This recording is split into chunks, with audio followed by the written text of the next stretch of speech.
Hi, Dr. Allison J.K. here. Really happy to be with you. I just had a butterfly flutter by as I was getting ready to start this.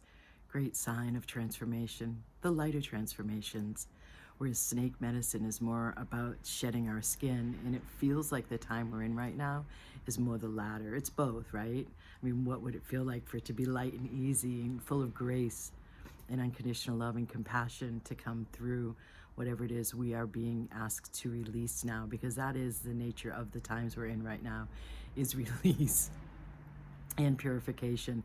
I've been and I'm coming to you now live from the heart chakra of the planet, where it's like, there's a festival going on today in the town hall of the sheer volume of the different religions that are here. This is like one of the spiritual meccas on the planet in the modern new spiritual industry. It's become.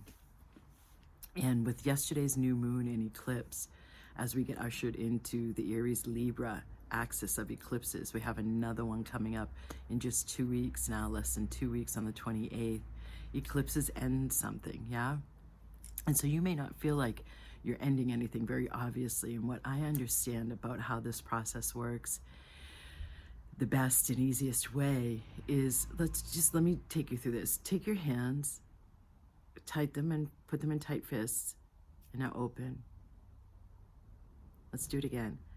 Take your hands, put them in tight fists, and now open. And now I want you to keep in mind something that you've been pushing against, fighting against, not liking, resisting, or afraid of releasing because you don't know what your life will be like without that habitual relationship or pattern or thought or emotional way of being in the world. Put it in the fists.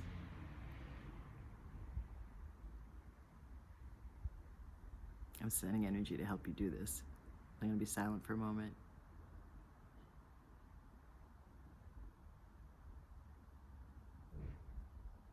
Now release it.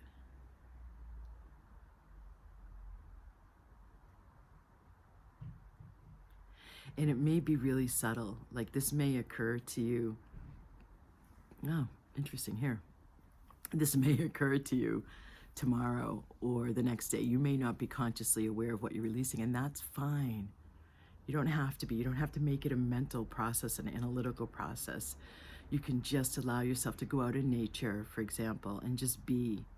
It can be a simple, easy, graceful process. Invite it in, and I invite it in on your behalf to release whatever it is that you're holding on to so that you can come into more of your divine majesty and more of who you're here to be and more easily manifest your divine destiny with a path full of grace and love and joy and vibrance, where you're happy to be you, happy to be on this incredibly intense yet auspicious planet at this time now.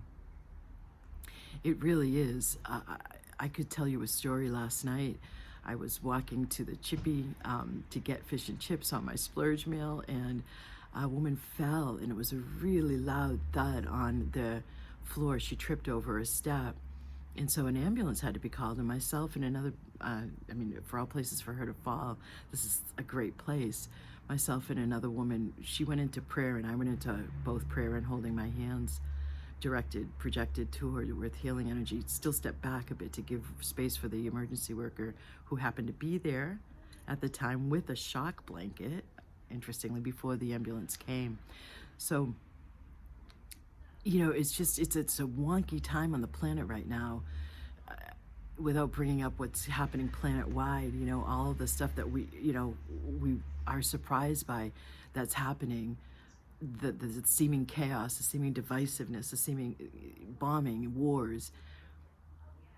We are meant to be releasing the old, and we are entering into it feels like a portal and a tunnel, and you'll have more grace and ease in the next couple of years moving through this.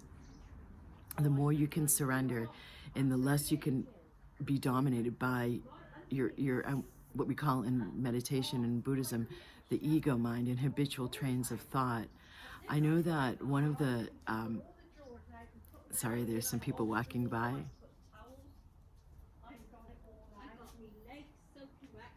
So the next 6 months are really important. We have an opportunity for so much growth within this first 6 months of being on this Aries Libra eclipse axis through 2025. In the next 6 months, we have the opportunity to really go through a tremendously beneficial growth process. And in that growth process, I don't know what's on the other side of it. I just know that we've entered the second decade of the 2012 to 2032 window of humanity's greatest evolutionary leap. And as I've been saying for a good couple of years now, the second half is about now the co-creation of the new paradigm we're moving into. We don't see it physicalized yet, but you can sense it as you tune in more and more to the subtle and observe the subtle rather than what hits you in the face. And it feels like release in the energetics that I'm going through right now on my own release as I lead retreats here for vibration upgrade practitioners, both new ones and also up-leveling ones. The level of retreat I'm leading right now, it's been really profound. She's a Grand Dragon Master, so that's the fourth highest level. That's the fourth level, and it's the highest.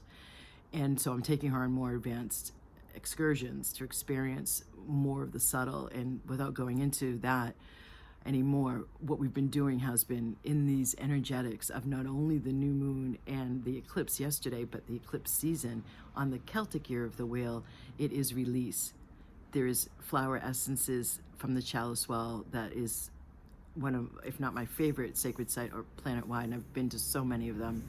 The most peaceful, the Mother Mary line runs through there. Michael line, it's kind of doesn't, it skirts around it.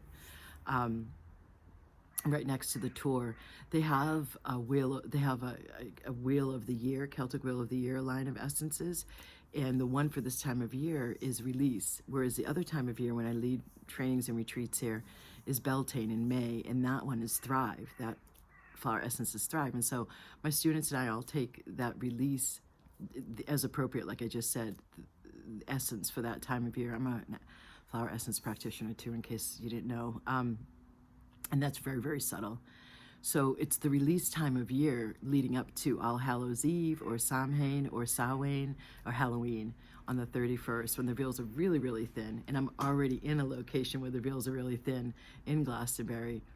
So I find myself today wanting to just allow the integration. I mean, I'm bringing down these attunements. Each attunement is the equivalent of 8 one-on-one sessions. It's a lot of light I'm bringing down, and so my system really wants to integrate. And I can see my guidance really showing me it's a softer release, at least for me, and it feels like I want to speak to that, because as I've spoken to many times before, and continuously, repeatedly, when we're resisting against something, it sets up a pull. There's polarization. There's an enemy to fight. There's something to resist.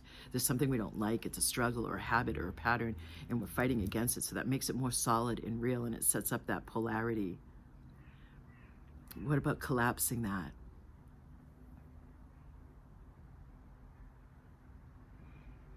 And know that in the yogic tradition, on the path of enlightenment, there's a way to just understand that whatever struggles are in our life, whilst we may have made less conscious choices that led to them, we're evolving beyond that less consciousness into more awakened consciousness to evolve beyond that point, that pattern. It's called a samskara. I've written about it in my books. In Sanskrit, and you could think of it as karmic patterns that you're releasing. So, yeah, I just invite you to allow it to be soft.